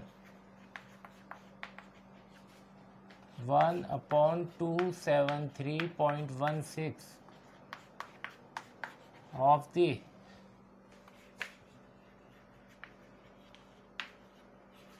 thermodynamic temperature of the triple point of water। Okay, triple point क्या चीज़ है, देखिए वाटर जो है उसकी 3 स्टेट हो सकती है या होती है, एक सॉलिड, लिक्विड और गैस। सॉलिड में हम उसको आइस कहते हैं, लिक्विड फॉर्म में जब होता है तो उसको हम वाटर कहते हैं, और जब वेपर बनता है तब एक तरह से स्टीम कहते हैं। तो H2O की 3 फॉर्मेट हो गई, सॉलिड, लिक्विड और गैस। ओके, अब हमने क्या करा, एक पानी लिया कंटेनर में, उस पानी के अंदर एक आइस का पीस डाल दिया। ओके, आइस का पीस डालने के बाद हमने उसके ऊपर जो प्रेशर है, एयर का प्रेशर, उस प्रेशर को थोड़ा कम किया। एक सिचुएशन ऐसी आती है कि हम देखते हैं कि उस आइस में से जो पानी में डूबी हुई है उसमें से स्टीम निकलने लगती है, वेपर निकलने लगते हैं। ओके, तो उस सिचुएशन को हम क्या कहते हैं, उस सिचुएशन में हम कहते हैं कि वाटर की तीनों स्टेट एक साथ क्या कर रही है, कोएग्जिस्ट कर रही है, लिक्विड भी, सॉलिड भी और गैस भी, तीनों फॉर्मेट में वो उस वक्त एक साथ इकट्ठे रह रहा है। लिक्विड में तो है ही पर आइस, लिक्विड फॉर्म में है H2O, आइस यानी सॉलिड फॉर्म में H2O, और जब हमने प्रेशर थोड़ा सा कम कर दिया एयर का तो उसमें से स्टीम निकलने लगी, यानी गैस फॉर्म में भी है। तो वो जो टेम्परेचर होता है, जिस टेम्परेचर पे H2O तीनों स्टेट में रहता है, वाटर तीनों स्टेट में रह सकता है, सॉलिड, लिक्विड और गैस, उस टेम्परेचर को हम कहते हैं ट्रिपल पॉइंट, और ये होता है 0 degree Celsius. Okay, so 0 degree Celsius, this is triple point. So triple point को हम डिफाइन कर सकते हैं, the temperature at which all 3 states of water, that is liquid, solid and gas, all 3 states of water can stay together, that point, that temperature is known as triple point। Okay, तो ये होता है triple point. अगर हम इस temperature से नीचे जाते हैं तो हो सकता है हम वेपर ना बने, केवल 2 ही स्टेट मिले हमें, सॉलिड और लिक्विड, और नीचे जाए तो शायद केवल हमें सॉलिड ही मिले, वाटर की स्टेट, क्योंकि टेम्परेचर और भी क्या हो गया, कम हो गया। तो ये जो टेम्परेचर है दुनिया का सबसे ठंडा टेम्परेचर, इसको कहते हैं 0 केल्विन। तो 0 केल्विन से 0 डिग्री सेल्सियस, 0 केल्विन से 0 डिग्री सेल्सियस, इसको हम 273 इक्वल पार्ट्स में बांट देंगे, 273.16। यहाँ से ऐसे ऐसे ऐसे इसको कितने इक्वल पार्ट्स में बांट दिया, 273.16 इक्वल पार्ट में बांट दिया। तो जो एक पार्ट निकल के आया उसको हम कहेंगे 1 केल्विन। ओके, सो 0 केल्विन से कहाँ तक, 0 डिग्री सेल्सियस, यानी 273.16 केल्विन। 0 केल्विन से 273.16 केल्विन, 273.16 केल्विन यानी 0 डिग्री सेल्सियस। 0 केल्विन से यहाँ तक आने के लिए हमने इसको कितने इक्वल पार्ट से बांटा, इतने ही इक्वल पार्ट से बांट दिया। तो एक पार्ट किसके इक्वल होगा, 1 केल्विन के इक्वल होगा। सो this is definition of 1 kelvin. यानी इसको आप इस तरह से ही समझ सकते हैं कि हम जैसे जैसे टेम्परेचर इंक्रीज़ कर रहे हैं, धीरे धीरे हमने टेम्परेचर इंक्रीज़ करा और इंक्रीज़ करके कहाँ पहुँच गए, 0 डिग्री सेल्सियस। यानी 0 केल्विन था पहले और 0 केल्विन से कहाँ पहुँच गए, 273.16 केल्विन। तो थोड़ा टेम्परेचर क्या हो गया, यहाँ पे इंक्रीज़ हो गया।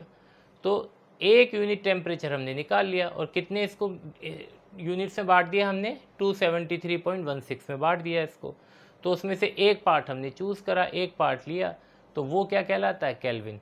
तो यही है इसकी डेफिनेशन कि 1 केल्विन इज़ द फ्रैक्शन, इसके कितने हिस्से कर दिए, 273 इक्वल पार्ट्स, किसका, of triple point, temperature of triple point. Temperature of triple point कितना है, 273.16। 0 केल्विन से इस रेंज तक जाने में हमने जो एक यूनिट है उसका टेम्परेचर निकाला, तो वो क्या कहलाएगा, 1 kelvin. Okay, so this is definition of 1 kelvin. Okay, अब इसके बाद रह गई अपने पास luminous intensity and amount of substance, angle, solid angle. इन चारों का हमें स्टैंडर्ड बताना है, वो हम देखेंगे नेक्स्ट वीडियो में। Thank you.